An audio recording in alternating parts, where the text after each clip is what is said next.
Panorama group, जो सोचता है वो करता है।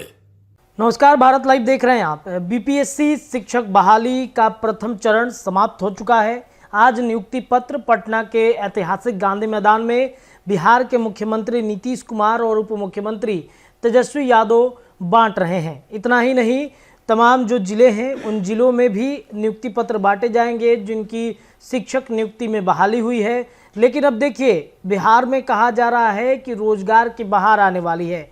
एक बार फिर से बीपीएससी शिक्षक बहाली का दूसरे चरण की बात कही गई थी, जिसमें 1,10,000 शिक्षकों की नियुक्ति होनी थी। उसका आज बीपीएससी नोटिफिकेशन जारी कर सकता है। आज से आवेदन लिए जाएंगे।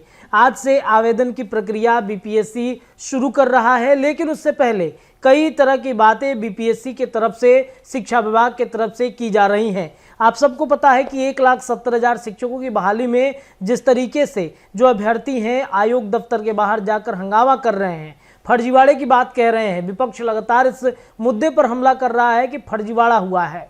कई तरह की बातें सामने आ रही हैं कि कहीं ना कहीं धांधली हो रही है। तो बीपीएससी ने अब उस धांधली को भी रोकने के लिए नई शुरुआत कर दी है। लेकिन आज जो आवेदन लिए जाएंगे उसमें कई तरह के नियम और कानून लगाए गए हैं। कौन लोग आवेदन दे सकते हैं, किन लोगों को मौका मिलेगा इसमें परीक्षा देने के लिए, चलिए इस पर खबर पर विस्तार से चर्चा कर लेते हैं। आपको बता दें कि कौन से डिग्रीधारी जो अभ्यर्थी हैं वही शिक्षक बन सकते हैं। तो आपको बता दें कि 1,10,000 सीटों पर नियुक्ति के लिए आवेदन लिए जा रहे हैं, जिसमें प्राथमिक अगर विद्यालय की बातचीत करें तो इसमें कुल 79,943 रिक्ति हैं, जिसमें कहीं ना कहीं ये बातें जो हैं वो सामने आ रही हैं। साथ ही साथ पहले चरण में जो रिक्त व सफल अभ्यर्थी रहे थे उसकी प्रक्रिया हम आपको अगर बता दें तो प्राथमिक में जो कुल रिक्त पदें थी पहले चरण में उनमें 79,943 थी, जिसमें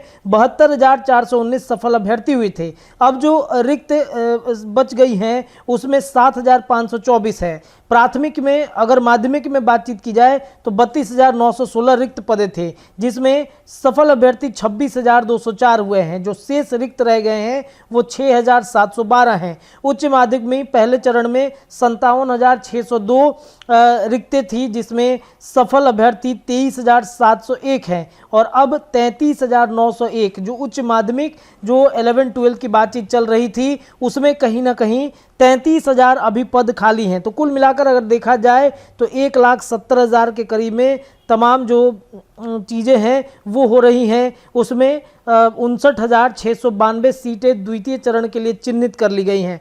आपको बता दें कि अब कौन लोग इसमें मौका मिल सकता है, तो सूत्रों की माने तो शिक्षा विभाग प्राथमिक विद्यालयों में पहले चरण में रिक्त सीटों को दूसरे चरण में शामिल करने पर विचार किया है। संयुक्त सचिव सह परीक्षा नियंत्रक सत्य प्रकाश शर्मा बताते हैं कि योग्यता व अर्हता के लिए संबंधित परीक्षा में शामिल हो रहे अभ्यर्थियों को अवसर नहीं दिया जाएगा।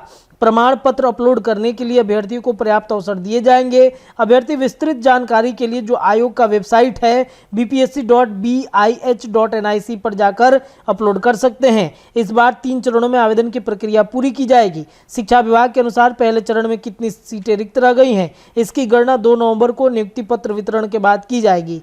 अब सीटेट व एस्टेट अनिवार्यता की गई है। मध्य विद्यालय शिक्षक नियुक्ति में आवेदन के लिए सीटेट पेपर 2, माध्यमिक के लिए एस्टेट पेपर तथा अन्य उच्च माध्यमिक के लिए एस्टेट पेपर 2 में उत्तीर्ण होना अनिवार्य है। पिछले माह बिहार विद्यालय परीक्षा समिति ने एस्टेट का परिणाम जारी किया है। एस्टेट पेपर 1 16 विषयों के लिए आयोजित की गई थी। इसमें 1,98,783 तथा पेपर 2 के 29 विषयों में 1,0943 अभ्यर्थी क्वालिफाई घोषित किए गए थे। स्टेट पेपर 2 क्वालिफाई अभ्यर्थियों की संख्या भी 1.5 लाख से अधिक बताई जा रही है। तो इस प्रकार से आपने देखा जो फर्जीवाड़े की बातचीत लगातार कही जा रही थी कि कहीं ना कहीं जो बीपीएससी टीचर रिजल्ट एग्जामिनेशन जो आया है पहले चरण में, कहीं ना कहीं जो फर्जीवाड़े की बातचीत सामने आ रही थी, अब स्थितियां स्पष्ट है। डॉक्यूमेंट वेरिफिकेशन भी अच्छे तरीके से किए जाएंगे। 1,10,000 जो शिक्षकों की दूसरे चरण की बहाली होनी है उसमें आज से आवेदन की प्रक्रिया शुरू हो गई है। तो हमने आपको बताया कि किन लोगों को ये मौका मिल रहा है, किन को वंचित रखा जाएगा। इससे जुड़ी तमाम अपडेट जानने के लिए जुड़े रहिए हमारे चैनल के साथ। बहुत बहुत धन्यवाद। पनोरमा ग्रुप, जो सोचता है वो करता है। अगर ये वीडियो पसंद आई और वह बिहार के राजनीति और बिहारियत से सरोकार रखेनी तो सब्सक्राइब बटन दबा के चैनल के सब्सक्राइब कर ली। ओजे एगो घंटी बा, ओकरा बटन दबा देला से कुल सटीक और मारक खबर रुआ मुफ्त में मिल जाई। अगर रुआ पत्रकारिता के हमनी के नया प्रयोग में सहयोग कर चाहतानी तो ज्वाइन बटन दबा दी। पेटीएम नंबर नोट कर ली 9386816700। धन्यवाद।